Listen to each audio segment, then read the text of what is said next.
barka da zuwa Rufaf Grapevine Enterprises. Subhanallah. Rufaf Grapevine Enterprise. To Malam Badamasi. To ga mu a Rufaf Grapevine Enterprises ko a ƙauyen Dufa-Dufa da ke Zaria. Madalla. To ga mu dai yau ga mu ga wannan wani particular variety ne wannan. Yanzu dai sai in ce maman tsirrai ta zo kuma tsirrai ya ƙare. Babu fruit. Kamar yadda Allah ya kawo ki Rufaf Grapevine Enterprises. Na'am. Wanda mun shahara kan harkar noman inibi da sauran 'ya'yan itatuwa. Na'am. Kuma kin zo 'ya'yan inibi ya ƙare. Haka. Kuma a wannan gona namu na Rufaf Grapevine muna da varieties na grapes kala 7. Na'am. Wanda yake kowanne yana 'ya'ya kuma daga ɗabi'un shi tun daga fara hudan shi a iri har zuwa wasu shekarunsu masu tsawo. Insha Allahu nan ba mu da matsala da shi. Masha Allah. Na farko dai wannan da ake gani shine sweet sapphire. Shine sweet sapphire wannan. Masha Allah. Sannan seedless ne babu ƙwallo a cikin shi. Haka. To masu kallon mu kuna iya gani dai wannan sweet sapphire ne za ku gan shi dogo-dogo kamar inibi ba kamar regular grapes ɗinku da kuka saba gani ba. Gashi nan. Wannan ina ganin is one of the sweetest among the sweetest grapes. Ko kuma in ce one of the sweetest ko grapes a cikin dai kalolin inabi gashi nan. To shi kuma wannan wani iri ne? Dan gashi na ga gashi green. Atomkin. Ai ana nema ya ƙare amma tunda maman shi ta zo sai na daga kai sai na gan shi yanzu saboda haka test. To masha Allah. Atomkin kenan. Atomkin ne wannan sunan shi kenan? To bismillah.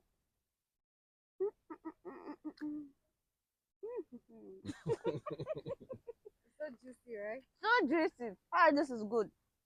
Masha Allah. Atomkin kenan. Wato shi kalar shi kenan haka. Green ne shi. Green. Bayan Atomkin akwai lady finger shi ma kalan shi. Shi ma green ne kwarai haka lady finger. Bayan nan akwai Muscat Alexandra. Shi ma kusan kalan shi kenan. Na gani. Masha Allah. To yanzu gonan nan shekarar ta nawa kenan? Misali grapes din nan.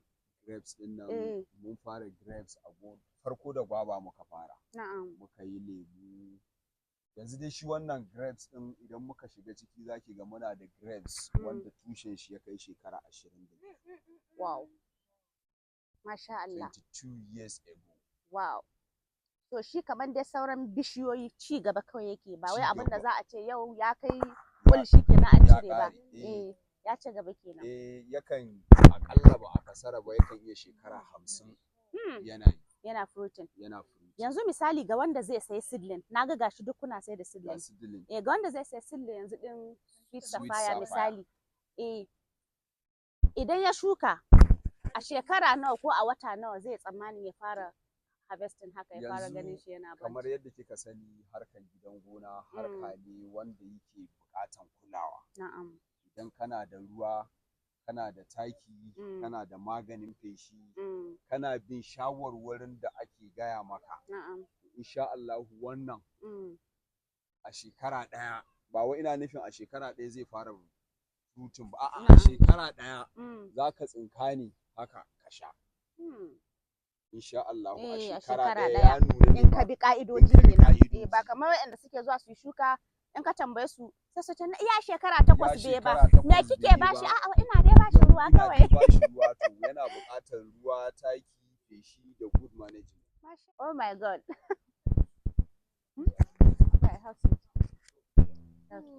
Okay. So wannan red globe kenan.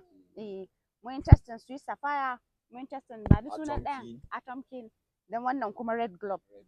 Kai. Okay. Allah ya sa kin zo. Allah ya gaskiya. San da varieties din nan yake. Ai gaskiya da kin yi mamaki. Wow. Wow. To Malam Badamasi, yanzu misali idan mutum zai yi shuka grape a gidan shi, kamar ga masu sha'awar shukawa, masu ɗan guda ɗaya guda biyu wani irin shawara zaka ba su? Me abin da mutum ya kamata farko a ce yana da shi?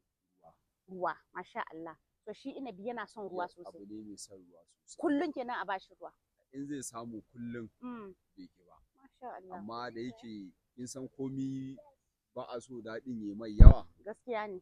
To za a iya tsallake kwana ɗaya, kwana biyu a bar shi. Amma in zai iya samun ma a haka ba matsalan shi bane. Tabbas yana son ruwa sosai. Masha Allah.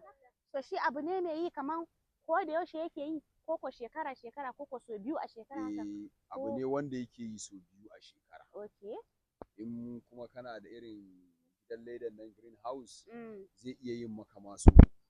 Amma akwai period ɗin da yake buƙatan shi ma ya ɗan samu relief, ya samu sauƙi na wanda za a bar shi ya ɗan huta daga wannan lokacin zuwa wani lokaci, amma dai ba lokaci ne mai tsawo. Na gane. Yanzu kamar yadda na ga ake producing fruit haka, kamar ga masu so, kamar in mutum yana da contact ɗinku, zai iya kiran ku ya ce yana son ya yi order fruit sai a sa mishi a yi mishi kamar delivery, kuna da wayannan services ɗin? Yau ma da tashi da safe abin da na yi. Masha Allahu, da seedlings ɗin kuma mutum yana iya kira ya yi order a tura mishi garuruwa. Masha Allahu. Kai to alhamdulillah. Gaskiya aikin ku yana kyau Malam Badamasi. Ubangiji Allah ya ƙara dafawa. Masha Allah, this is good. To jama'a, 'yan Gudulla Farms kun dai gani ga mu a ƙauyen Dufa-Dufa cikin garin Zaria inda ake noman inabi kenan. Gashi nan za mu ci gaba da zagayawa da ku domin ku ga yadda suke fruiting. Mun nuna muku sweet sapphire, mun nuna muku red globe, mun nuna muku ɗayan fa har yanzu ni ban riƙe sunan shi ba. Atom King. To masha Allah. Kai wannan abun yayi kyau. This is good.